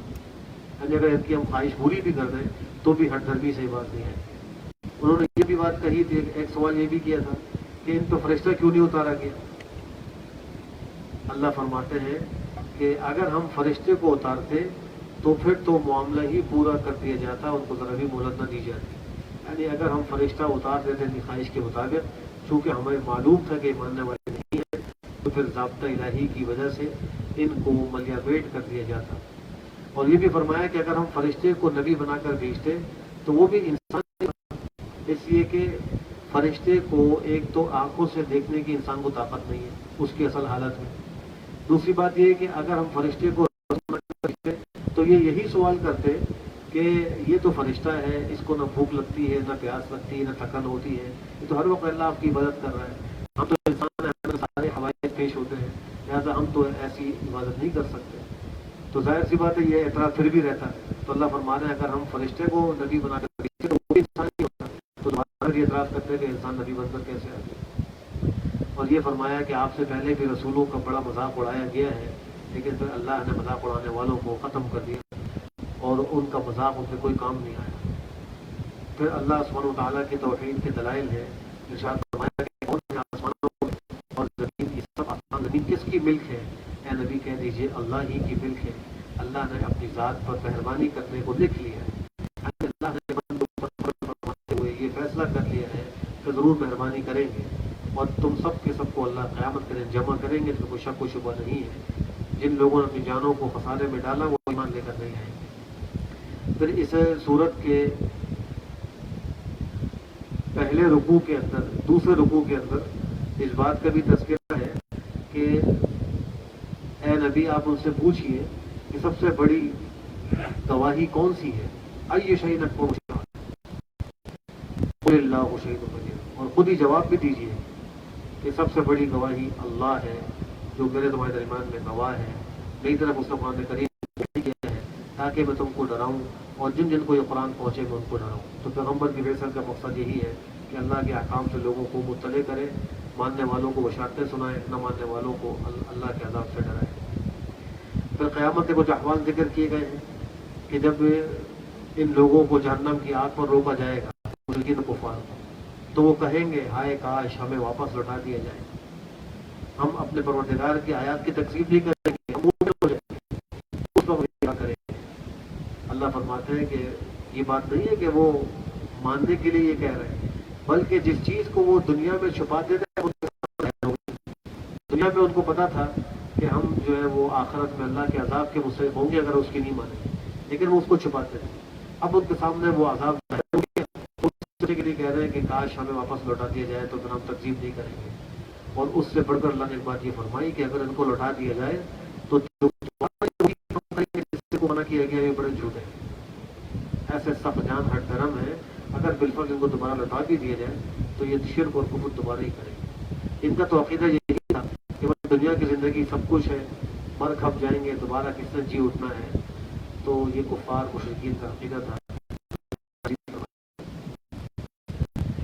اللہ سبحانہ و تعالیٰ نے اس صورت کے 5ویں رکوع میں یہ بات ارشاد فرمائی کہ ہم نے آپ سے پہلے امتوں کی طرف رسول کیا ہے، ہم نے ان کو سختی میں بیماریوں میں پکڑا ہے. آزمائش اللہ کی طرف سے آتی تھی اور مقصد کیا ہوتا تاکہ یہ لوگ اللہ آگے شکوہ فرما رہے ہیں کیوں نہیں جب ان پر ہمارا عذاب آیا وہ گڑگڑائے کیوں نہیں. انسان کو بھی مصیبت آئے، آزمائش آئے، اپنے گناہوں سے اللہ کی معافی کا طلبگار ہونا چاہیے، اللہ سے توبہ استغفار کرنی چاہیے. لیکن اگر کچھ ایسا نہیں کرا تو اس کی دو وجہ فرمائی ہیں.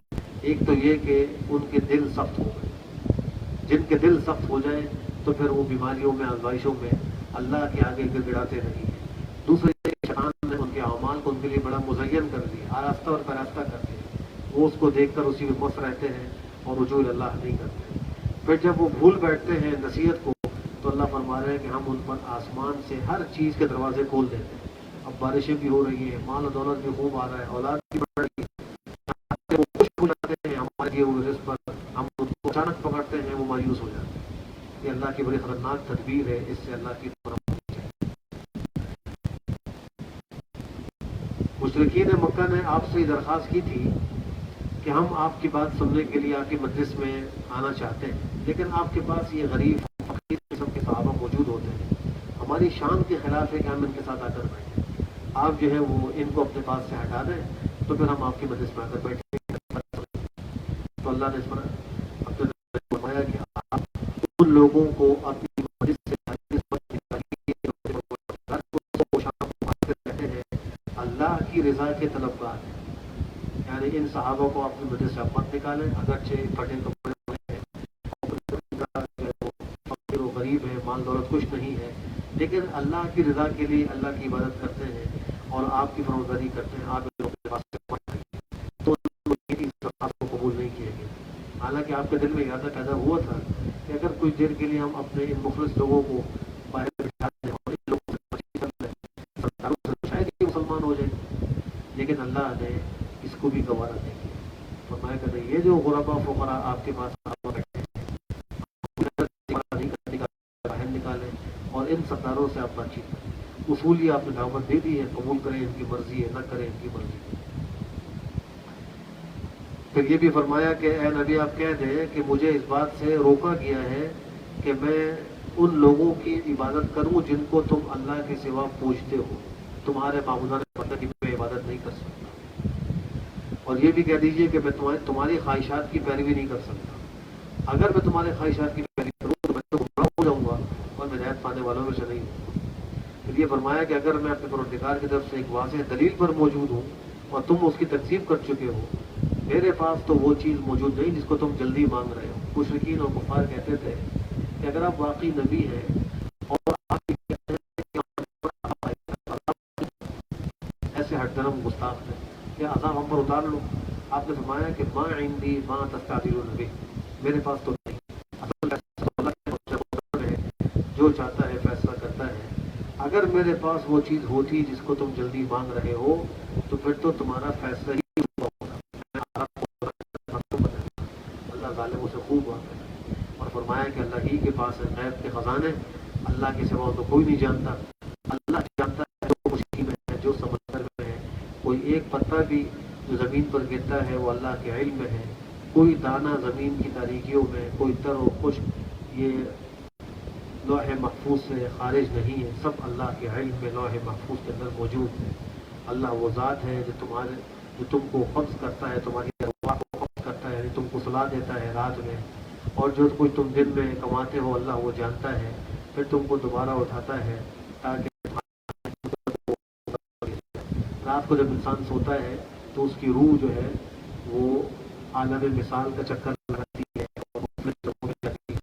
جب اللہ چاہتے ہیں تو روح واپس آ جاتی ہے، وہ بیدار ہو جاتا ہے۔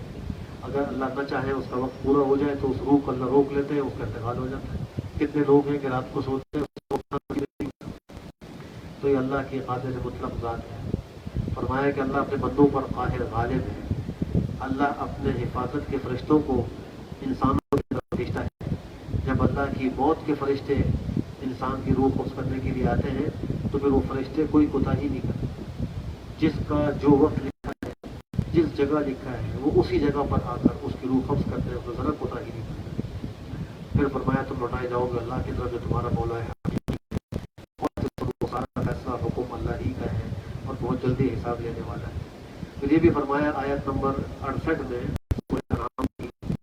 کہ اگر آپ ان لوگوں کو جو ہماری آیتوں میں بے جا بحث کرتے ہیں تو آپ ان سے اعراض کر لیجیے، یعنی ایسوں کی مجلس میں نہ بیٹھیں، تو آپ گھر آنے کے بعد نہ بیٹھیں ظالم لوگوں کے ساتھ۔ معلوم یہ ہوا کہ گناہ کی مجلس میں، نافرمانی کی مجلس میں بیٹھنا۔ حضرت ابراہیم علیہ السلام کے قصے کا تذکرہ ہے۔ حضرت ابراہیم علیہ السلام کے والد آگر تو بت فروش تھے، پکے موحد تھے اور وہ بت شکن تھے۔ انہوں نے اپنی قوم کو، اپنے ابا جان کو یوں کہا کہ انی اراک و بڑی کھلی گمراہی میں دیکھتا ہوں۔ اس کے بعد اپنی قوم کو دلائل سے اللہ کی وحدانیت کو سمجھائی۔ ان کی قوم جو تھی وہ سورج اور چاند کی پوجا کرتی تھی، تو حضرت ابراہیم علیہ السلام نے ان سے ایک رات ایسے کہا، جب ستارے نکل آئے تو کہا کہ یہ جو ستارہ ہے یہ میرا رب ہے تمہارے گمان کے مطابق، تم بھی سمجھتے ہو کہ ہمارا رب یہ ہے، چلو میں تصدیق کرتا ہوں۔ جب وہ ستارہ خوب ہو گیا اور ڈوب گیا تو انہوں نے کہا کہ بھائی میں تو ایسے ڈوبنے والوں کو پسند نہیں کرتا۔ اب سمجھانے کے لیے ان کو اس طرح سمجھایا، لیکن وہ پھر کسی اور رات میں چاند کو دیکھا چمکتا ہوا نکلا ہے تو کہا کہ یہ میرا رب ہے تمہارے خیال کے مطابق۔ جب وہ چاند بھی غروب ہو گیا تو کہا کہ اگر مجھ کو میرا پروردگار ہدایت نہ کرتا تو میں بھی گمراہ لوگوں میں سے ہو جاتا۔ پھر دیکھا سورج کو چمکتا ہوا صبح نکلا ہے تو کہا کہ یہ میرا رب ہے تمہارے خیال کے مطابق، یہ تو سب سے بڑا ہے۔ جب وہ سورج کے غروب ہو گیا تو وہ بولیں گے میری قوم میں تمہارے شرک سے بیزار ہوں، بری ہوں، میں نے تو اپنا رخ اس ذات کی طرف کر دیا ہے جو آسمان و زمین کی خالق ہے، اور میں مشرکین میں سے نہیں ہوں۔ ان کی قوم نے ان سے مناظرہ کیا، حجت بازی کی، تو جواب دیا اللہ کے بارے میں بحث کرتے ہو حالانکہ اللہ نے مجھے ہدایت دی ہے، میں تمہارے معبودان باطلہ سے کچھ ڈرتا نہیں ہوں، میرے ساتھ تو وہی ہوگا میرے پروردگار کا علم وسیع ہے کہ تم نصیحت حاصل نہیں کرتے۔ اور پھر اس قصے کے بعد انبیاء کرام علیہ السلام پر 18 انبیاء کے نام ذکر کیے گئے ہیں، اور بقیہ جتنے انبیاء اللہ نے بھیجے ہیں تو ان کا اجمالی ذکر کیا گیا ہے۔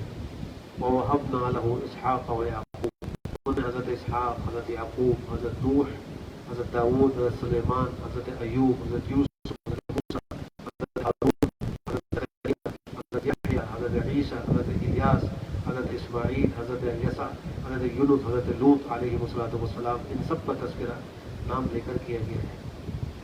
یہود کے کچھ لوگ تھے،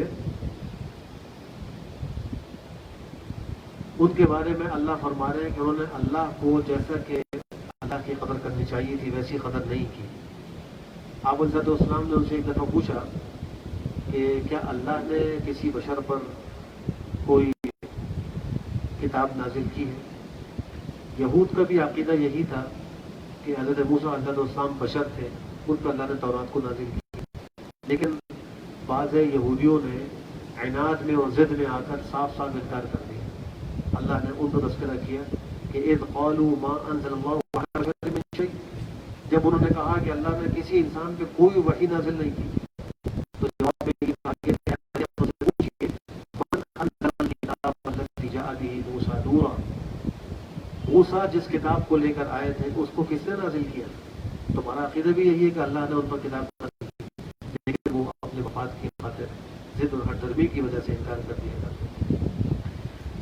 تو اللہ سبحانہ و تعالیٰ نے ظالموں کے روح کے قبض کرنے کا ایک منظر ذکر فرمایا ہے کہ اے نبی اگر آپ دیکھیں ظالموں کو سکرات الموت میں کہ فرشتے ان کی طرف اپنے ہاتھوں کو بڑھائے ہوئے ہوں گے، کہیں گے اپنی جانوں کو باہر نکالو، یہ ان کو تکلیف دینے کے لیے کہا جائے گا۔ جیسے کسی چور کو پکڑا جائے اور اس کی جیب سے اور اس کے اس کو تھپڑ بھی مارا جائے کہ یہ نکالو اور وہ نکالو، تو مارنے والے خود ہی نکال رہے ہوتے ہیں لیکن اس کو تکلیف دینے کے لیے نکال رہا ہوتا۔ ایسے ہی ظالموں کی جب روح قبض ہوتی ہے تو فرشتے جو ملک الموت آتے ہیں ان کی پڑھائی کرتے ہیں اور ان کی روح کو خود نکالتے ہیں، لیکن باہر نکالتے۔ آج تم کو اہانت آمیز عذاب جو ہے وہ دیا جائے گا اس وجہ سے کہ تم اللہ پر اس سپارے کے آخر میں توحید کے دلائل کا تذکرہ ہے کہ اللہ جو ہے وہ گٹلیوں کو پھاڑ کر اس سے پودا نکالتا ہے، پانی کو پھاڑ کر اس سے پودا نکالتا ہے، زندہ کو مردہ سے اور مردے کو زندہ سے نکالنے والا ہے، صبح کو روشن کرنے والا ہے اور رات کو سکون کی چیز بنانے والا ہے، سورج اور چاند کو ایک حساب سے پیدا کرنے والا ہے، ستاروں کا پیدا کرنے والا بھی اللہ ہے، اور تم انسانوں کو ایک جان سے اللہ نے پیدا کیا ہے۔ یہ سب اللہ کی توحید کے دلائل ہیں۔ آسمان سے اللہ ہی نے پانی اتارا اور اس ہر قسم کے نباتات اور سب سے اللہ نے پیدا کیا ہے، اور انگور، زیتون، انار، ان کے جو ہے وہ پتے ایک دوسرے سے ملتے جلتے ہیں لیکن جو ہے وہ ذائقے پھلوں کے الگ الگ ہیں۔ یہ سب اللہ کی توحید کی دلیل ہے۔ پھلوں کو دیکھو کیسے وہ پک کر میٹھا ہو جاتا ہے، اس میں بھی اللہ کی توحید کی دلیل موجود ہے۔ آخر میں یہ فرمایا کہ تم ان مشرکین کے معبودان باطلہ کو گالیاں مت دو، برا بھلا مت کہو۔ اس سے علماء نے مذہب مستمت کیا ہے کفار و مشرکین کے کو نہیں کرنا چاہیے، اس لیے کہ بدلے میں پھر وہ ہمارے معبود کو برا بھلا کہیں گے، تو اپنے معبود کو برا بھلا کہنے سے بچانے کے لیے ان کے معبودان باطلہ کو گالیاں دے کر ان کو جوش نہ دلاؤ۔ ایک تو دلیل کے طور پر بات ہے وہ الگ ہے، ایک کسی کو غصہ دلانے کے لیے برائی سے تذکرہ کرنا ہے، اس سے منع فرمایا ہے۔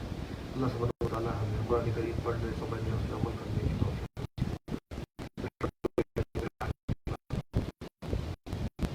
والصلاة والسلام على خير خلقه محمد وعلى آله وصحبه أجمعين۔ ربنا آتنا في الدنيا حسنة وفي الآخرة حسنة وقنا عذاب اللهم إنك عفو كريم تحب العفو فاعف عنا يا كريم. اللهم ألف بين قلوبنا وأصلح ذات بيننا واهدنا سبل السلام ونجنا من الظلمات إلى النور وجنبنا الفواحش ما ظهر منها وما بطن وبارك لنا في أسماعنا وقلوبنا وأزواجنا وذرياتنا وتب علينا إنك أنت التواب الرحيم وجعلنا شاكرين لنعمتك مثنين بها قابليها وتب علينا. ربنا تقبل منا إنك أنت السميع العليم وتب علينا إنك أنت التواب الرحيم. وصلى الله تعالى على خير خلقه محمد وعلى آله وصحبه أجمعين برحمتك يا أرحم الراحمين.